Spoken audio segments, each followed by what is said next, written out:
Ya, pemirsa, beras bantuan sosial non-tunai di Tuban, Jawa Timur rusak dan kekuningan. Warga pun protes dan mengembalikan beras ini.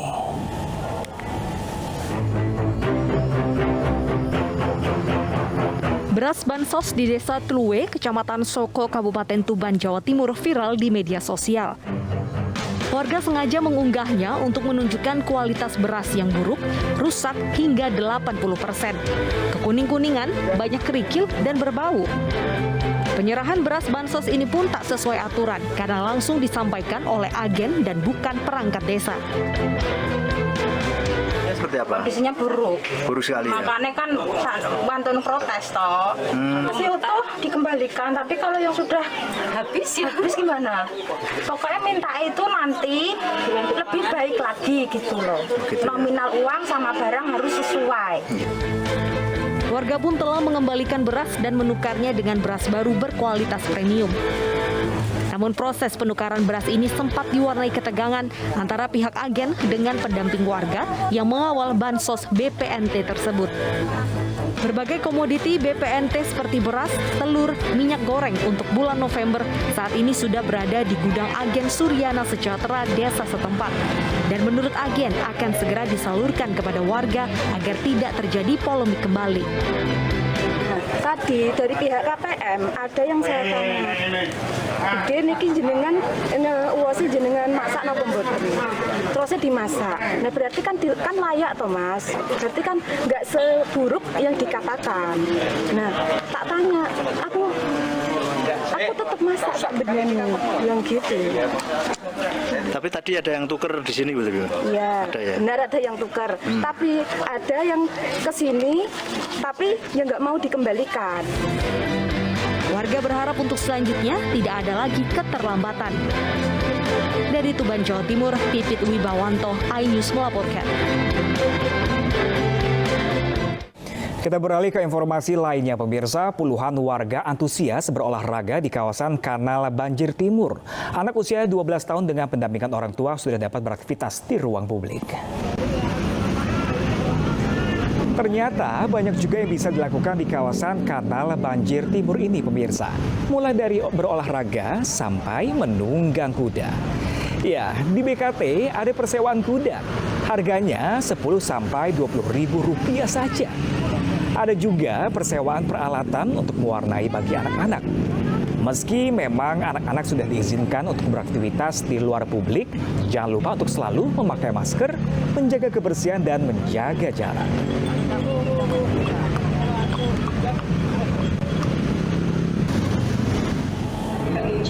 Terima kasih. Kawasan Ancol juga ramai dikunjungi warga sejak pagi tadi.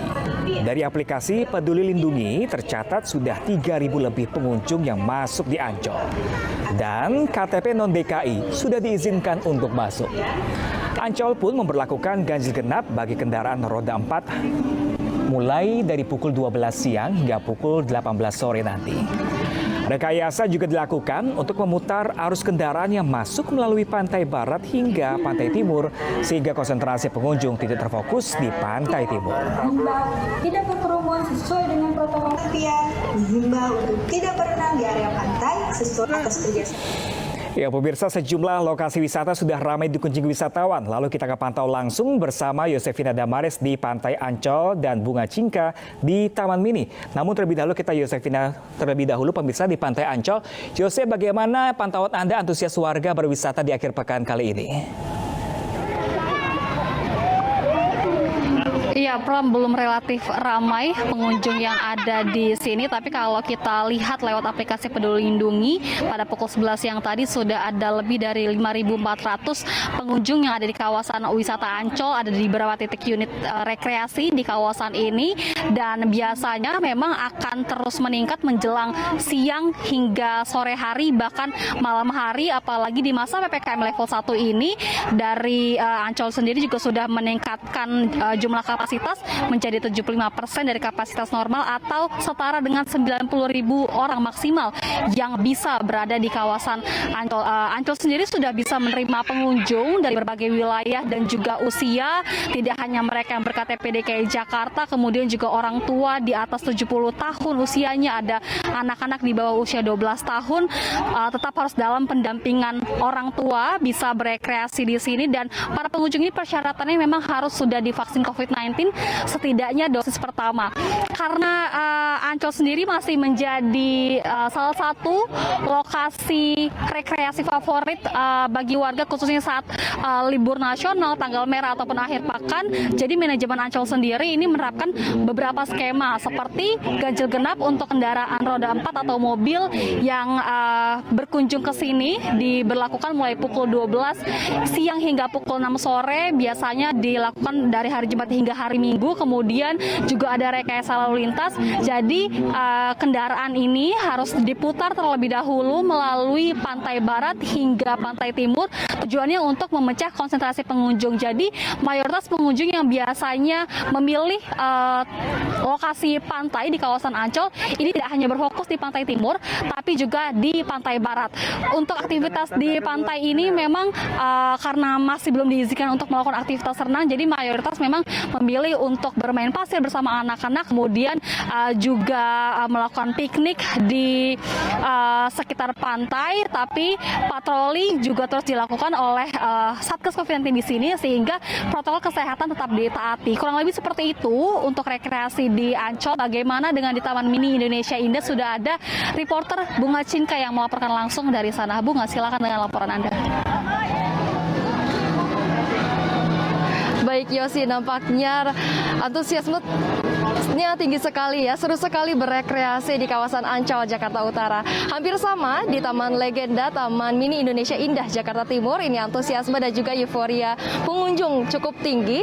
Dari pagi tadi sudah ada ratusan pengunjung yang datang dan memang membawa dengan keluarga dan juga anak-anak, karena memang anak usia di bawah 12 tahun ini sudah dapat mengunjungi kawasan wisata. Di sini pengunjung dapat menikmati 15 wahana. Anak-anak bisa berpetualang dengan dinosaurus, dan seperti di belakang saya ini ada wahana Mata Legenda di mana pengunjung bisa melihat kawasan Taman Legenda dari atas, dan juga ada wahana yang sangat diminati oleh para pengunjung yakni Nirwata Kisar, karena memang wahana ini dapat dinikmati oleh semua kalangan usia. Baik, nah untuk Taman Legenda sendiri biasanya pada akhir pekan ini pengunjung yang datang mencapai 2.000, namun angka ini tidak perlu khawatir karena angka ini belum masuk 75%, karena memang kawasan Taman Legenda ini dapat menampung setidaknya 15.000 pengunjung. Dan untuk terkait dengan perluasan kawasan ganjil genap, ini Taman Wisata di Taman Mini Indonesia Indah akan menerapkan aturan ganjil genap dari pukul 12 siang hingga pukul 4 sore nanti. Adapun bagi para pengendara dengan plat nomor yang berbeda atau tidak sesuai dengan tanggal akan diputar balikan. Kembali ke studio, Pram. Indonesia Indah, sebelumnya sudah ada tadi Yosefina Damaris langsung dari Pantai Ancol, Jakarta. Selamat berwisata kembali teman-teman, namun tetap dijaga prokesnya. Terima kasih.